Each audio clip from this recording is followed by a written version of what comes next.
Genesis 50. When Joseph fell on his father's face and wept over him, kissed him, and Joseph commanded his servants, the physicians, to embalm his father, so the physicians embalmed Israel.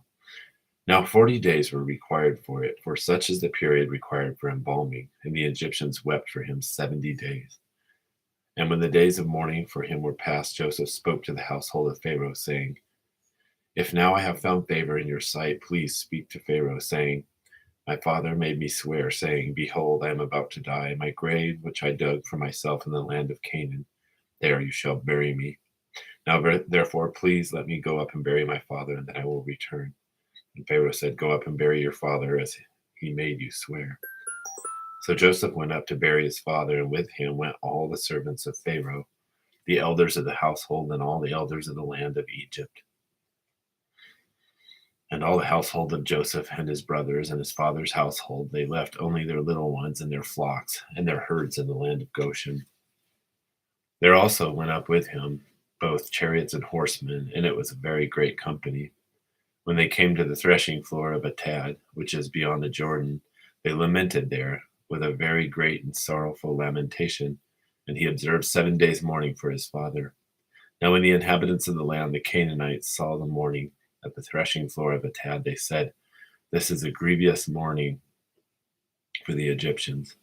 Therefore it was named Abel Mizraim, which is beyond the Jordan. And thus his sons did for him as he charged them. For his sons carried him to the land of Canaan and buried him in the cave of the field of Machpelah before Mamre, which Abraham had bought along with the field for a burial site from Ephron the Hittite. And after he had buried his father, Joseph returned to Egypt, and his brothers, and all who had gone up with him to bury his father.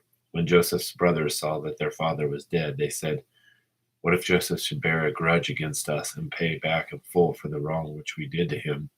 So they sent a message to Joseph, saying, Your father charged before he died, saying, Thus you shall say to Joseph, Please forgive, I beg you, the transgression of your brothers and their sin, for they did you wrong. And now please forgive the transgression of the servants of God of your father. And Joseph wept when they spoke to him. Then his brothers also came and fell down before him and said, Behold, we are your servants. But Joseph said to them, Do not be afraid, for am I God in God's place?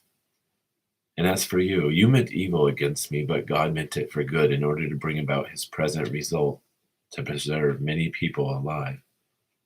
So therefore do not be afraid, I will provide for you and your little ones. So he comforted them and spoke kindly to them.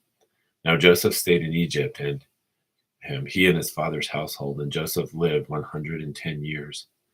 And Joseph saw the third generation of Ephraim's sons.